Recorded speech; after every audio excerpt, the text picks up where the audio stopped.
Hi there, this is Stephen Thompson. I'm the host of the Stephen Thompson Experience. I'm a podcaster, I'm a blogger, and I am an author and a video shooter. And today I am doing my second video in my 4-part series on delayed digital consumption. The last video I talked about the idea of buying a personal alarm clock, moving your cell phone out of your bedroom, and waiting 1 hour before you engage with your digital media, meaning a smartphone, a tablet, or a computer.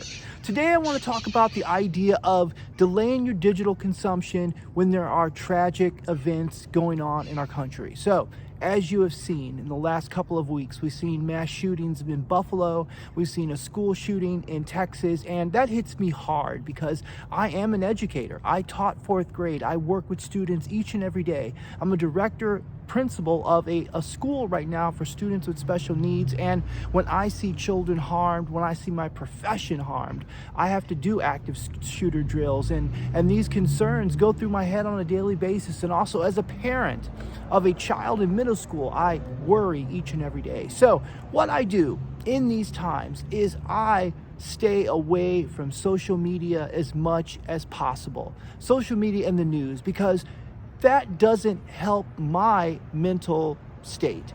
I'm already sad, I'm already angry because of the events that have happened, but I don't want to go onto social media and read about dueling memes, people arguing, and all that does is get me more and more angry and more sad.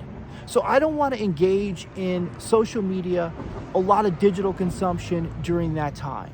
So what I do instead, and I recommend, is stay off of social media during those times. Take time to process your emotions. Take time to process your anger. Take time to process your sadness. That can take place in the form of journaling. It can take place in the form of meditation, going outside. I like to go to the beach and go to the ocean and take the time to process my emotions of those events.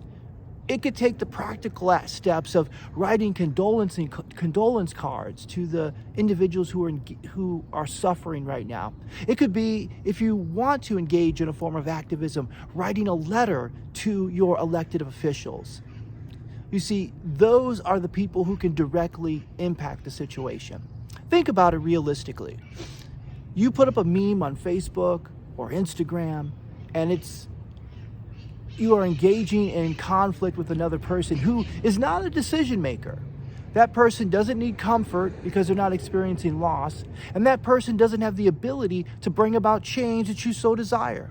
So why don't directly contact the people who may need comfort and the people who can make a difference? And you can do that by writing a card or journaling. It doesn't seem like it gives you the emotional release that you want, but really, when you sit down and think about it, dueling with somebody on social media, does that bring about the change you desire? Does that bring about the positive emotions that you want to desire, that you desire? Is it a healthy way to process? Ask yourself those things. Delay your digital consumption each and every day, and work to do something that can directly influence a situation even though you are far away. We can do that with pen, and we can do that with paper. We can even send positive emails if you want to use your digital consumption in a healthy way. In these times, we need to take time away from our devices to help process the difficult emotions that are stirred up when these events occur.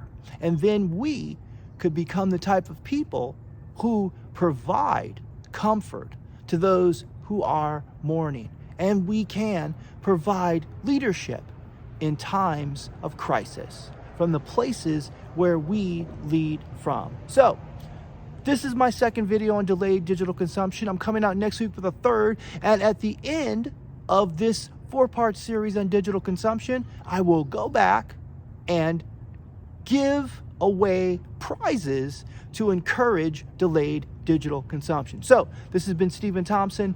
Check out my podcast, The Stephen Thompson Experience. Sign up for my new newsletter, or a reboot of an old newsletter called A Shot of Dopamine, things to help you feel better. Sign up for my newsletter, check out my podcast, and I will see you next week. Also, go back I actually have other videos. I have a 4-part series on creativity that I did before this, and then I also did a 12-part series on a lot of things creative as well, all on my YouTube channel. Check them out. See you soon. Bye-bye.